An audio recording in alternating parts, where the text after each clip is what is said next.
राजस्थान के एक दूर दराज गांव खेरगांव में एक ऐसा कुआं है जिसमें झांकने वाला इंसान कभी वापस नहीं आता। गांव वाले कहते हैं रात के बाद अगर कोई उस कुएं के पास जाए तो कुएं के अंदर से एक आवाज आती है जो उसका नाम लेकर बुलाती है। लेकिन यह कहानी उस इंसान की है जिसने उस आवाज को सच में सुन लिया था। उसका नाम था अर्जुन। अर्जुन जयपुर का एक पत्रकार था। वह राजस्थान के छोटे और दूर दराज गांवों पर एक रिपोर्ट बना रहा था। एक दिन उसे खेर गांव के बारे में पता चला। एक ऐसा गांव जहां लोग सूरज ढलने के बाद घर से बाहर नहीं निकलते।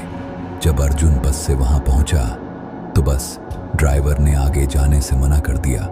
ड्राइवर ने कहा यही आखिरी स्टॉप है। अर्जुन ने हैरानी से पूछा गांव कितनी दूर है? ड्राइवर कुछ पल चुप रहा, फिर बोला बस आधा किलोमीटर, लेकिन कोशिश करना कि अंधेरा होने से पहले वापस लौट जाओ। अर्जुन ने उसकी बात पर ध्यान नहीं दिया। उसने अपना बैग उठाया और कच्चे रास्ते पर चलते हुए खैर गांव की तरफ बढ़ गया। कुछ देर बाद वह गांव पहुंच गया। गांव बहुत पुराना लग रहा था। मिट्टी के घर, टूटी दीवारें और चारों तरफ अजीब सी खामोशी। कुछ गांव वाले उसे चुपचाप देख रहे थे, जैसे उन्होंने सालों से किसी बाहरी आदमी को नहीं देखा हो। तभी एक बूढ़ा आदमी उसके पास आया। उसने अर्जुन को ध्यान से देखा और धीरे से कहा तुम्हें यहां नहीं आना चाहिए था। अर्जुन ने मुस्कुराते हुए जवाब दिया मैं पत्रकार हूं, गांवों पर रिपोर्ट बना रहा हूं। बूढ़ा आदमी कुछ देर तक उसे देखता रहा, फिर बोला जो लिखना है लिखो, लेकिन पुराने कुएं के पास मत जाना। अर्जुन ने पूछा कौन सा कुआं? बूढ़े ने गांव के आखिरी छोर की तरफ इशारा किया। वहां एक बहुत बड़ा बरगद का पेड़ खड़ा था। वही। इतना कहकर वह बूढ़ा आदमी धीरे धीरे वहां से चला गया। अब अर्जुन की जिज्ञासा और बढ़ गई। शाम तक उसने गांव की कुछ वीडियो रिकॉर्ड की। फिर उसने एक छोटे लड़के से उस कुएं के बारे में पूछा। लड़के का चेहरा तुरंत डर से पीला पड़ गया। वह धीरे से बोला मेरी दादी कहती हैं जो लोग रात में उस कुएं के पास जाते हैं वे कभी वापस नहीं आते। अर्जुन ने मन ही मन सोचा यह सब बस गांव की पुरानी डरावनी कहानियां हैं। लेकिन जैसे ही सूरज ढलने लगा गांव का माहौल अचानक बदल गया। लोग जल्दी जल्दी अपने घरों में जाने लगे, दरवाजे बंद होने लगे और कुछ ही देर में पूरा गांव बिल्कुल शांत हो गया। रात के लगभग 8 बजे थे। अर्जुन अपने कमरे के बाहर बैठा था और अपने कैमरे में रिकॉर्ड की हुई वीडियो देख रहा था।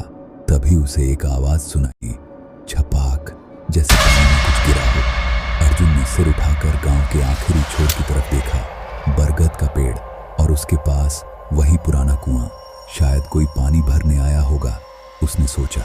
अर्जुन ने टॉर्च उठाई और धीरे धीरे उस तरफ चल पड़ा। जैसे जैसे वह आगे बढ़ता गया चारों तरफ सन्नाटा बढ़ता गया। न कुत्तों की आवाज, न कीड़ों की, बस अजीब सी खामोशी।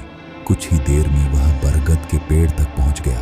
टॉर्च की रोशनी में उसने एक पुराना पत्थर का कुआं देखा और तभी फिर वही आवाज आई, छपाक। अर्जुन धीरे धीरे कुएं के पास गया।